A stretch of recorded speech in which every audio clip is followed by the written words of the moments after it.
You know, in the world of geopolitics, some ideas are so dangerous they're considered, well, unthinkable. But what happens when the unthinkable is suddenly being debated behind closed doors? That's exactly what's going on right now in Washington with the idea of a U.S. ground invasion of Iran.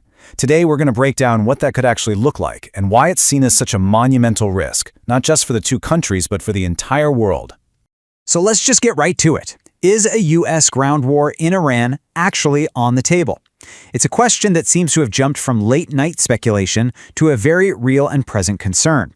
But the answer is way more complex than a simple yes or no, and it's a possibility that has lawmakers on both sides of the aisle, well, deeply worried. And this quote right here from Senator Richard Blumenthal, it just perfectly captures the mood in Washington. After a classified briefing, he said he left with more questions than answers, really fearing that the U.S. was stumbling towards a war without any clear objective. This feeling, this lack of a clear endgame, that's a theme you're going to hear again and again. Which brings us to our first major point, the deep, deep divisions in Washington itself. The very idea of a ground war is creating a political firestorm. This slide really lays out the two sides of the argument. On one hand, you've got Democrats who are looking back at Iraq and Afghanistan, and they're demanding clear goals and they want congressional approval before anything happens. They are terrified of getting stuck in another quagmire. But on the other hand, you have the administration, and they are laser-focused on one thing, preventing a nuclear Iran. They argue that the president has to have all options open to act decisively. And this isn't just a DC bubble debate. There's a huge disconnect between the conversation happening there and how the American public feels. A recent Quinnipiac poll found that a whopping 74% of Americans are against sending in ground troops. It's a pretty clear sign that after almost 2 decades of constant war in the Middle East, the public appetite for another large-scale conflict, it's just not there. Okay, so if there's so little public or political support, why is this even being discussed? Well, this quote from then-Secretary Marco Rubio really gets to the core of the strategic problem. The fear is that airstrikes just won't be enough to take out Iran's nuclear program for good. At some point, the argument goes, somebody has to physically go in and grab the nuclear materials. And that means boots on the ground. So, if the U.S. were to actually launch a ground operation, what would it even look like? Now, it's really important to get this straight. We are not talking about a repeat of the 2003 invasion of Iraq. Instead, what military planners are reportedly looking at is something much more targeted, often called a surgical strike. The whole concept is what's called a limited special operation. And the key word here is precision. It's designed to hit a very narrow objective, like securing a nuclear site, using the smallest force possible for the shortest amount of time. The goal is simple. Get in, get the job done, and get out. Fast. All right, so let's walk through what this surgical strike could look like in practice. Military analysts have kind of sketched out a potential 4-step plan. Step 1, you've got to gain air superiority, clearing the skies of any Iranian jets or defenses. Step 2, a super-fast insertion of troops, maybe a unit like the 82nd Airborne, to seize key airfields and create a secure entry point. Step 3, this is the main event. Elite special forces, think Navy SEALs or Delta Force, raid the nuclear facilities to actually seize the materials. And finally, Step 4, a rapid extraction, getting all U.S. forces out of there as quickly and as safely as possible. And the targets for a strike like this would be highly specific.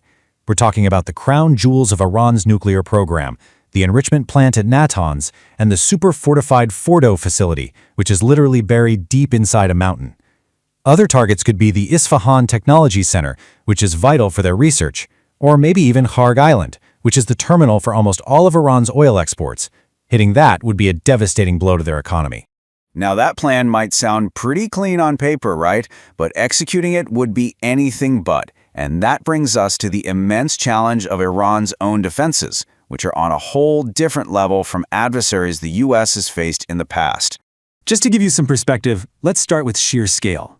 Iran is geographically enormous. It is nearly 4 times the size of Iraq. The U.S. military had a hard enough time trying to control Iraq. Now imagine a country 4 times bigger. This slide really just drives the point home. Iran is not Iraq. In every single key metric, from the land area and population to the size and quality of its military, Iran is a much, much tougher adversary than Iraq was back in 2003. And then there's the terrain, which is basically a defender's dream and an invader's absolute nightmare. And it's absolutely crucial to understand the role of the Islamic Revolutionary Guard Corps, the IRGC. This isn't just an army. It's a 150,000 strong force that is deeply loyal to the regime and controls huge parts of the country's economy. Unlike the Iraqi army, which basically fell apart in 2003, everyone expects the IRGC to fight viciously, not just for the government, but for its own survival. Iran's geography is like a natural fortress. An invading force would have to push through treacherous mountain passes, cross vast, unforgiving deserts, and deal with a population that's been preparing for an invasion for decades. And Iran has perfected the art of asymmetric warfare, using IEDs, minefields, and guerrilla tactics to make every single step of an invasion a deadly, brutal struggle. But the danger doesn't stop at Iran's borders, not even close. An attack on Iranian soil, no matter how limited it's intended to be, could instantly spark a much wider conflict across the entire region. This is what military planners call the ripple effect, and it's a huge part of Iran's defense strategy. For decades, Iran has built up a whole network of proxy forces across the Middle East. Think of it like a web of alliances that can all be activated if Iran is attacked. A strike on Iran would be the signal for all of these groups to launch coordinated attacks, turning one conflict into a regional firestorm. And we are not talking about small-time groups here. These are powerful, battle-tested forces. You've got Hezbollah in Lebanon, one of the most powerful non-state armies in the world. You have the Houthi rebels in Yemen, who've already shown they can disrupt global shipping. And then there are the Shia militias in Iraq, which could directly threaten the thousands of U.S. troops who are still stationed there. To really get the scale of this threat, just look at one of those proxies, Hezbollah. It's estimated they have an arsenal of over 100,000 rockets, all pointed at Israel. An order from Tehran could unleash a devastating barrage, which would immediately drag Israel into a massive war and set the entire region on fire. So, when you add it all up, the political chaos at home, the huge military challenges on the ground, and the very real risk of a regional firestorm, the decision to invade starts to look less like a strategy and a lot more like an unwinnable gamble. The lessons from our recent history are a pretty grim reminder of the human cost of these wars. The insurgency in Iraq led to the deaths of over 4,400 American service members. The two-decade war in Afghanistan cost more than 2,400 American lives. When you consider the size and military strength of Iran, it's not hard to imagine that a conflict there could be even bloodier, with a truly catastrophic loss of life on all sides.